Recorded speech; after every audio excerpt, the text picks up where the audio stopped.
Si les effets secondaires des psychotropes sont terribles, le plus étrange est encore ceci. Selon les rapports, ils ne guérissent rien. Alors que font-ils? Ils altèrent le comportement en étouffant sentiments et sensations. Non seulement cela empêche la personne de démêler la situation, mais cela la rend insensible au monde qui l'entoure. Cela a un nom, la dépersonnalisation. I've had patients who've been given very large doses of psychoactive drugs over a period of about a year and basically destroyed their sense of self. They don't care almost about anything. You could go up to someone and start yelling at them, and if they're on the large enough cocktail, they won't do anything. They become almost drones. So they're literally lobotomizing our soldiers with these drugs. I'm sorry.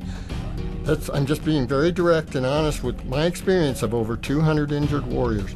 It's almost like being in a mental hospital with lobotomized patients. I'm sorry. It's just awful.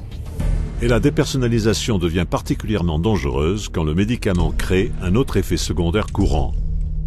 If someone is numbed like that, they're less likely to be concerned about the consequences of their behavior and might resort then to impulsive actions, violent actions. Some of the effects of the drugs that we're aware of, that the veterans we've dealt with have come across, have been things like more anxiety, more anger. They're having all these fits of anger, aggression, they're getting in fights with their significant other. And of course what this has led to is just a really horrendous number of domestic shootings, domestic beatings, child, wife abuse. Les chiffres le confirment. Depuis 2006, les crimes sexuels et les mauvais traitements familiaux dans l'armée ont augmenté de plus de 30% et la maltraitance sur enfants a monté de 43%, tandis que la consommation de psychotropes par les soldats bat tous les records. Et puis, il y a les cas où un soldat sous l'influence d'une drogue psychiatrique fait l'impensable. This one particular morning, the soldier was in our unit, and most of the soldiers in our unit are on some type of medication. And she was waiting for the soldier. And when she walked in, he was locking and loading his weapon. And she asked him, "What are you doing?" And he looked at her, he said, "I don't know." And she said, "You were locking and loading," which means he's putting his ammo in his weapon. And she asked him, then she said, "What were you going to do?" He said, "I don't know if I was just going to shoot myself or shoot up everybody in this building and then myself." And we were there.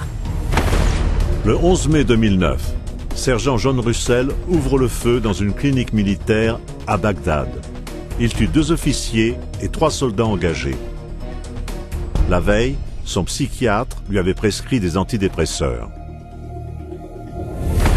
Le 11 mars 2012, dans un village isolé en Afghanistan, sergent-chef Robert Bells tue 16 personnes. 9 d'entre elles étaient des enfants. Avant son accès de folie meurtrière, Bells avait reniflé du Valium, un médicament psychiatrique, et bu de l'alcool. Le 16 septembre 2013, Aaron Alexis, ancien réserviste de la marine, amène un fusil à la Navy Yard de Washington, où il tue 12 personnes de sang-froid. Selon les rapports, on avait prescrit à Alexis l'antidépresseur Trazodone. He talked about it. He said he went to the VA and they would give him some medicine. Il y en a beaucoup d'autres qui sont passés par les mains des professionnels de la santé mentale, juste avant de commettre des actes de violence atroces. Le soldat de première classe, David Lawrence, a assassiné un commandant du Taliban dans sa cellule alors qu'il était sous Zoloft et Trazodone. Terence Tyler, un ancien membre du corps des marines, a tué 2 collègues, puis s'est tué lui-même dans un supermarché. On lui avait diagnostiqué une dépression majeure et il prenait du Prozac. Et Eddie Ray Ralph a assassiné un SEAL décoré de la marine. Il était sorti d'un hôpital psychiatrique 4 jours plus tôt où on l'avait traité pour le SSPT. Drugs and weapons do not mix. Okay, it's a recipe for disaster all by itself. They're seeing things different. Their mind has been altered. Their brain has been altered. Their judgment and reasoning is is not what it would have been without these medications. It's the mind that makes the decision of when to shoot and what to shoot. It's the mind. If you alter the mind and you imbalance the mind, which is what psychiatric drugs do, you change the results of who or what gets shot on the battlefield or at home after the battle is over.